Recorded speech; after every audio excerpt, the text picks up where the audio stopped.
I couldn't believe it. My husband sold our $12 million family estate to his assistant for $1. $1. And there he was, loading his precious golf clubs into the back of her Tesla like it was just another Sunday morning. He didn't even glance my way. "Legally, it's hers now," he said, shutting the trunk with a smug little smirk. I stood at the top of the porch steps, barefoot, sipping Cabernet at 9 a.m. The glass shook slightly in my hand, but not from sadness. From adrenaline. Rage, maybe. Or maybe from the rush of knowing something he didn't. That Emily, the woman standing next to my husband in 4-inch heels and a perfectly tailored cream blazer, was about to become the key to his downfall. Daniel had forgotten a lot. Of things over the years. Anniversaries. The way I liked my coffee. Where he left his wedding ring when he started going to work dinners 3 nights a week. But most importantly, he'd forgotten who helped draft our prenup. Or that infidelity meant forfeiture. And he definitely had no clue that I co-wrote it with my best friend from college, now one of the sharpest divorce attorneys in Atlanta. "Isn't it a little early for wine?" Emily asked, that fake concern tone dripping from her voice like honey laced with poison. "When your husband of 15 years sells your home out from under you to his mistress," I said, raising my glass, "there's no wrong time for wine." She blinked, caught off guard, and Daniel turned just long enough to give me a look that said, "You've lost." He was already halfway gone, emotionally and now physically, strutting around like some master strategist pulling off a grand escape. What he didn't know was that this estate was more than his inheritance. It was the battleground, and he'd just fired the first shot. As the Tesla backed out of the long gravel driveway lined with oak trees, I stood still, letting the silence stretch. The moment their taillights disappeared behind the curve, I sat down on the stone steps and let myself breathe. Not cry, breathe. This place, Whitmore House, had been in Daniel's family for 3 generations.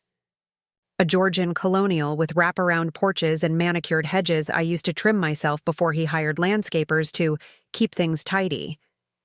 I still remembered the first time he brought me here, beaming with pride. I was 30. He was 35.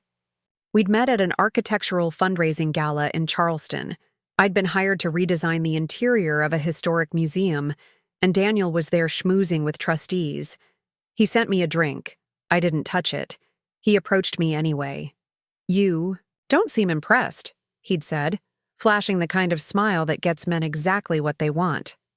"Should I be?" I asked, giving it right back. He liked that. Said he needed someone who didn't just want his last name or his inheritance.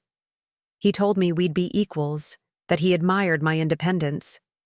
2 months later, I was wearing his great-grandmother's engagement ring and canceling client contracts, just until the honeymoon phase was over. It was never a honeymoon. Not really. It was a well-orchestrated takeover. First it was, "You don't need to work, Claire. You've earned rest." Then it was, "Let's consolidate our finances. It's just easier." By our 5th year, he'd put me on a monthly allowance like a teenager. By our 10th, I had to get his approval to buy a new set of linens. But I let it happen. I told myself love was about compromise, about trust. I let the estate become his castle, and I played the part of the dutiful queen, smiling through every dinner party, keeping his secrets, laughing at his colleagues' jokes, all while watching. My world shrank room by room.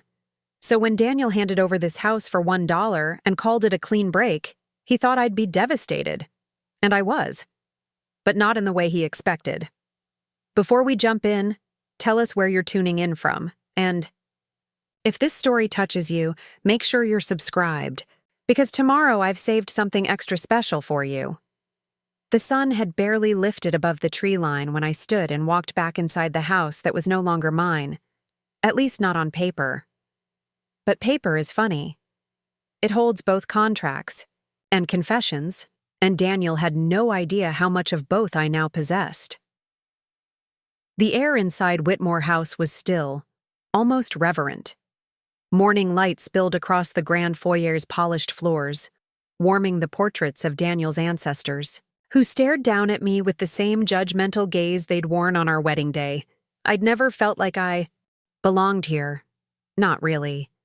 The estate was always a monument to his legacy, not our love. But I knew every creak of the staircase, every scuff on the baseboards, and every antique hidden away in the attic like a secret. I walked into Daniel's study, the room that had slowly morphed into a fortress over the years. He kept it pristine. Mahogany desk, decanter of scotch, leather-bound journals filled with notes he believed were clever and untouchable. I ran my fingers over the edge of the desk, remembering the first time he'd introduced Emily to me. "Claire, meet Emily," he'd said. "She's my new executive assistant. Bright kid, just out of grad school." I'd smiled, polite and warm, not yet realizing I'd just shaken hands with the woman who would one day try to take my home. It wasn't long after that moment the changes began. Daniel started working late. His suits began to smell like perfume I didn't wear. Receipts from places we'd never dined together appeared in the laundry. Then the lies grew bolder. A conference in New York that aligned perfectly with Emily's absence from the office. The sudden interest in yoga classes for me, conveniently scheduled when he knew Emily was free. He thought he was being clever. But when someone's been trying to erase you for long enough, you start paying attention. 3 weeks ago, the final domino fell.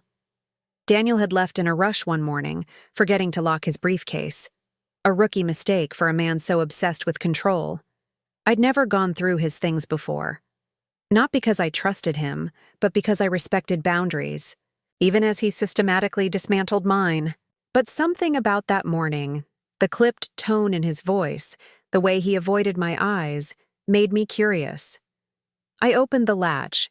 Inside were quarterly reports, routine documents, and a manila folder labeled Separation Strategy, Claire. My hands trembled as I pulled it out. It wasn't just a divorce plan, it was a calculated blueprint. Spreadsheets estimating legal costs, potential asset divisions, timelines for moving me out of the estate, even scripts for conversations with concerned friends to spin the narrative in his favor. He'd already contacted a real estate broker. He'd priced out rental apartments suitable for Claire. He'd listed my belongings as non-essential, negotiable. That's when the numbness set in, not sadness, not even anger. Just a hollow clarity that burned colder than rage ever could. I had never been a partner in his eyes. I was inventory. And now I was being liquidated. That night, I sat alone in the solarium where I used to host book club nights and birthday brunches. I picked up the phone and called Naomi Clark, my college roommate and the woman I hadn't spoken to in nearly 6 years. Another name slowly pruned from my life by Daniel's ever-subtle shears. "Claire?" she said, the shock evident in her voice. "Is everything okay?" "No," I whispered, "but it will be." We met the next morning at a cafe tucked behind a bookstore in Savannah, neutral ground far from Charleston's watchful eyes. Naomi looked me over with that same sharp, perceptive gaze she'd had at 20. "You look exhausted," she said, ordering me a triple espresso without asking. "I've been awake for 15 years, I replied. "I'm just finally seeing clearly." As I laid everything out, the affair, the money transfers, the folder, the deed, her expression shifted from concern to professional calculation. "You said he sold the estate?" she asked, scribbling notes. "To Emily?" "For $1, I said flatly. She stopped writing. "Claire, that's not just insulting, it's strategic. He's hiding assets. But if the prenup clause about infidelity still stands, that move could be his undoing." "It does," I said. "I helped write it." That caught her attention. I explained how, early in our engagement, Daniel and I had both agreed to a fidelity clause in the spirit of fairness. At the time, it felt symbolic. Romantic, even. Naomi had drafted the agreement herself, tucked in a provision that if either party was unfaithful, all assets acquired before and during the marriage would revert to the faithful spouse. Daniel thought it was performative, a flourish. He never imagined I'd enforce it, I said. Naomi leaned back, fingers steepled. Then we build a case, a strong one, document everything, every date, gift, bank transfer, hotel stay. We're going to make it impossible for him to run. For the first time in weeks, I felt a flicker of something I hadn't allowed myself to feel. Hope. Because Daniel wasn't just about to lose his estate. He was about to lose his illusion of power. And all I had to do was stay quiet, play my part, and let his arrogance do the rest. The next 2 weeks passed in a strange, focused blur. I became a ghost in my own life, slipping through rooms I once called mine, careful not to disturb the illusion Daniel still believed in. Every meal I cooked, every polite smile I offered, every nod of understanding. I played the part he needed me to play. A silent, broken wife, too stunned to fight back. But behind closed doors, I was anything but silent. Naomi had connected me with a digital forensics expert named Lena Morales, a no-nonsense woman with a pixie cut and a terrifyingly calm demeanor. "We don't need a smoking gun," she told me during our first meeting. "We need a bullet with his fingerprints still on it." So we built the case. Every day, while Daniel was at work, or with Emily, I documented. I photographed receipts, hotel keycards, and time-stamped credit card statements. I downloaded years of bank records from our shared accounts, watching in cold silence as large sums were moved into shell companies and private investment accounts I never knew existed. I found a real estate portfolio with properties registered in his name in Florida, Georgia, and North Carolina, all purchased after our wedding. All undisclosed. I found emails, texts, even private messages between him and Emily on encrypted apps, their tone casual, even flippant, like conspiring against me was just another item on their to-do list. "She's so naive," Emily had written in one thread. "Has no idea what's coming." Daniel replied with a photo of me from behind, cooking in our kitchen.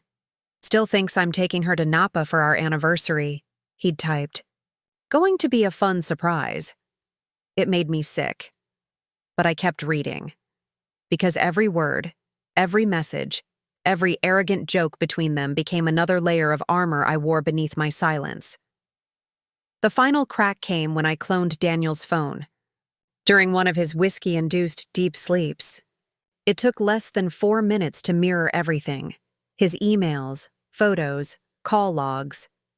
But it was a hidden folder, buried behind a fake calculator app that held the most damning evidence. Conversations from the dark web.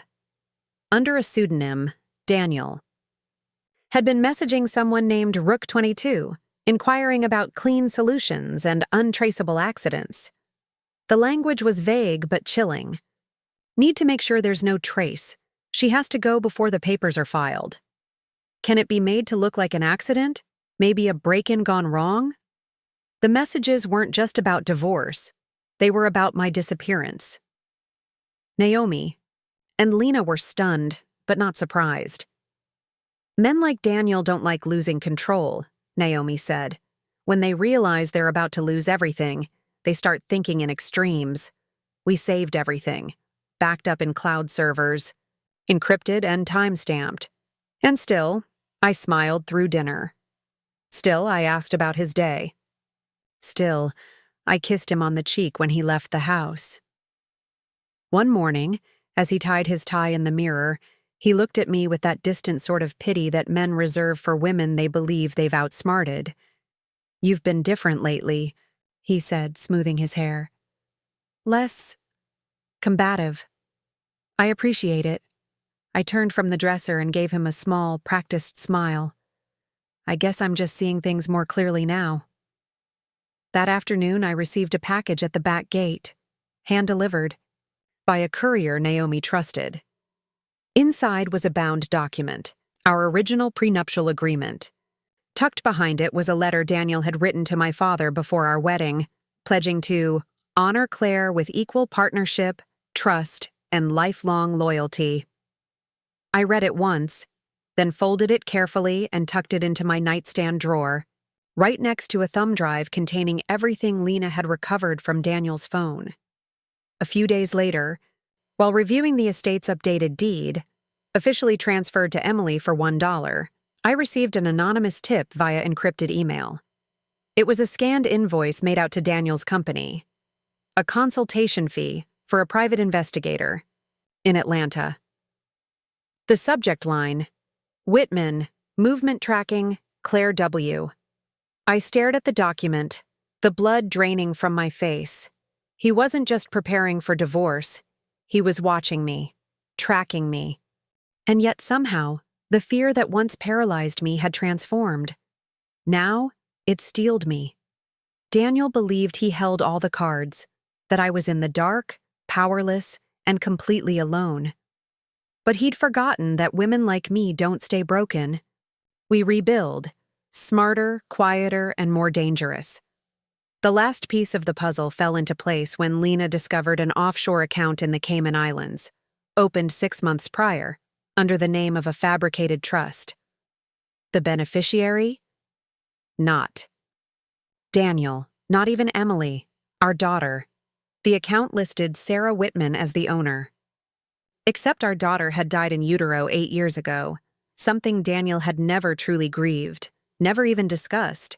He'd used our child's name to hide money, to shield his assets from me, from scrutiny, from justice. That was when I knew. I couldn't just leave him. I had to expose him. The time for patience was ending. The time for reckoning had begun. The night of the dinner party arrived with the kind of eerie calm that comes before a storm. Whitmore House had been cleaned top to bottom by a staff Daniel paid for with funds he believed I couldn't trace. The dining room gleamed under the chandelier's soft light, the long mahogany table dressed in white linen, fine china, and crystal stemware we received on our wedding day. I remembered selecting that pattern with my mother. Daniel hadn't even looked at the options back then. He just signed the check. Tonight, I played the hostess. Quiet, elegant, dutiful. I poured wine, adjusted silverware, arranged flowers with just enough color to feel celebratory, but not too much. I knew Daniel wouldn't want it to look like a celebration. At least not on the surface. He wanted it to look like control. "Lose the lilies," he said, walking in with a glass of scotch already in hand. "Too bright. This isn't a wedding." "No," I said softly. "It isn't." The guest list was small but calculated. Board members from his fund, longtime friends, potential investors, and of course Emily. She arrived fashionably late, in a scarlet silk dress with a neckline designed to command attention and heels that echoed with every step. She kissed Daniel's cheek in front of everyone. He grinned, not even pretending anymore. I caught the expression on Mr. Halverson's face, Daniel's largest investor, and knew we'd made our first dent. Naomi sat at the far end of the table. Dressed like a neutral guest, her presence explained as an old college friend invited for moral support. She played her part well, warm, gracious, inquisitive. No one suspected she was a legal grenade waiting to detonate. Dinner progressed slowly, almost excruciatingly. Daniel told stories. Emily laughed at all the right moments. I nodded, smiled, and kept the wine flowing. At one point, Daniel raised his glass and cleared his throat. "Friends," he began, his tone rich with performance. "Tonight is about change, renewal, a turning point. As many of you know, I've been considering stepping back from the firm, focusing more on life, travel, legacy." There was a polite round of murmurs. He went on, "This estate will soon undergo some exciting changes. It's no longer in my name," he said with a wink toward Emily, "but it's staying in good hands." A beat of silence followed. Then Emily chimed in, sweet as honey. Daniel and I have been working on a new foundation, something that will honor his family name while modernizing its purpose. I watched the guests digest that. Several looked visibly uncomfortable. Halverson shifted in his chair. His wife reached for her wine. That was my cue. I rose slowly, smiling with measured poise. Before dessert, I said, I have a small surprise. Something to share with all of you. A gift, really. For Daniel. He looked amused. You didn't have to, but I did, I interrupted, placing a folder on the table in front of him. Inside is the notarized amendment to our prenuptial agreement, the original estate deed, and some additional documents Naomi has prepared. You'll want to read them. Naomi reached into her bag and handed duplicate copies to the two board members seated on either side of her. Daniel stared at the folder, then at me. What is this? Clarity, I said. And closure. He flipped through the pages. His confident smirk fading with every line. By the time he reached the affidavit from Lena detailing the dark web communications, his hands had begun to shake. You broke into my private files, he hissed under his breath. No, I said calmly. You left the door wide open. I simply walked through. Naomi stood, her voice cool and professional. As of tonight, Mr. Whitman has been served with a divorce petition citing infidelity, asset concealment, and conspiracy to commit harm. The documentation has already been filed with the court. Gasps rippled through the room. Emily's face went pale. Naomi turned to her. And Ms. Raines, should you choose to remain involved in this, I suggest you retain counsel immediately. There are criminal implications for knowingly participating in fraudulent asset transfers. Emily stood abruptly, knocking over her glass. I didn't know. You knew, I said, finally meeting her eyes. You just didn't care. Daniel pushed back from the table. You think this is going to hold up in court? I have 5 lawyers on retainer. Yes, I said, and they're all blind to what you did offshore, but not the feds. His mouth opened, then closed again. A man drowning in a room full of people he thought were there to admire him. The rest happened quickly. Naomi handed each guest a 1-page summary of the case. Halverson took one look and said quietly to his wife, We're pulling out. Within 24 hours, Daniel's empire began to collapse. 2 days later, he was served again, this time by a federal investigator. The offshore accounts, the fake trust in our daughter's name, the wire fraud. The digital footprint was damning, and through it all, I never raised my voice. Never wept, never begged. The house returned to me under the terms of the prenup. Emily never claimed it, she disappeared. Last I heard, she took a job in Seattle under a new name. Daniel's firm imploded. His name, once a symbol of Southern prestige, became synonymous with scandal and disgrace. A year later, I turned the east wing of the estate into a nonprofit space, a center for women escaping financial abuse. We offer legal clinics, therapy, resume workshops, and wine on Friday nights. Sometimes I sit on the front porch at sunset with Naomi and Lena. We drink, we laugh, we remember. Not the pain, but the power it birthed. One evening, Naomi asked, Do you ever regret marrying him? I thought for a moment. No, I said.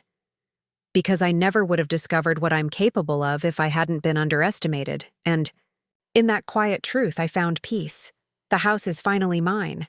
Not because it was deeded to me, but because I reclaimed it. Room by room, memory by memory, brick by bloody brick.